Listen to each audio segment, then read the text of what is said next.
Welcome to Lesson 2.5, Permission Modes and Allowed Tools your safety dial for Claude Code. This lesson is essential for moving from unrestricted tool access to precise, auditable CI/CD automation. In the naive approach trap, the mental model you carry from Claude.ai is wrong for Claude Code in headless mode. Without restrictions, Claude can read, write, execute shell commands, and invoke tools without confirmation. Claude's judgment is the only safeguard, as it is optimized for task completion, not blast radius minimization. Claude Code tools fall into three risk tiers.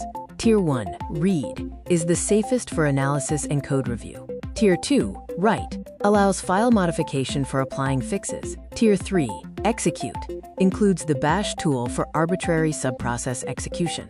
Use the minimum tier required for the task. The CLI intercepts every tool call. If the tool is not in the _allowedTools list, the CLI returns a structured error, not an exception. Claude sees this denial as a tool result and either finds an alternative path or reports the task as incomplete, resulting in exit code 2. Tool lists are comma-separated. The key is restricting the bash tool, like bash, Python mpytest. CLI flags override Claude.md entirely in headless print mode. Be aware that tool name typos are silently ignored and fall back to allow all. You must validate your tool lists. We must address 4 critical failure modes, all of which are silent. These include silent over permission in headless mode, using dangerouslySkipPermissions alone, tool name typos, and the silent billing override if Anthropic_API_key is set in your shell. Define clear permission profiles like read-only, review, develop, and CI. Document these in Claude.md to make the security contract visible and reviewable. Restricting tools, especially bash, can improve token efficiency by 30 to 40%. For safe headless automation, use the formula dangerouslySkipPermissions plus a narrow allowed tools list inside a sandboxed container. This setup limits Claude's access structurally. Always validate the tool list before the Claude Code run step.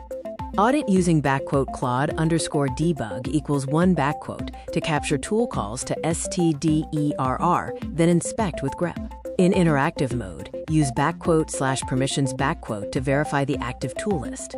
Exit code 0 means completed, 1 is a hard crash, and 2 is incomplete.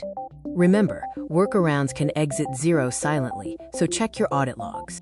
5 core principles. Structural safety over trust. Print mode removes safeguards, so always use allowed tools Validate tool names before deployment. Pair dangerouslySkipPermissions with narrow tools. Finally, audit empirically to lock your profile. For next steps, reference the Anthropic documentation and the validate_tools.py script in the lesson workspace. The next lesson is 3.1 on print mode automation. Your homework is to write a read-only makefile target for a safe CI analysis task. The permission set makes the safety guarantee structural. You don't have to trust Claude's judgment. The tool list makes side effects impossible, not merely unlikely. Always use allowed tools validate tool names, and audit with Claude_debug equals 1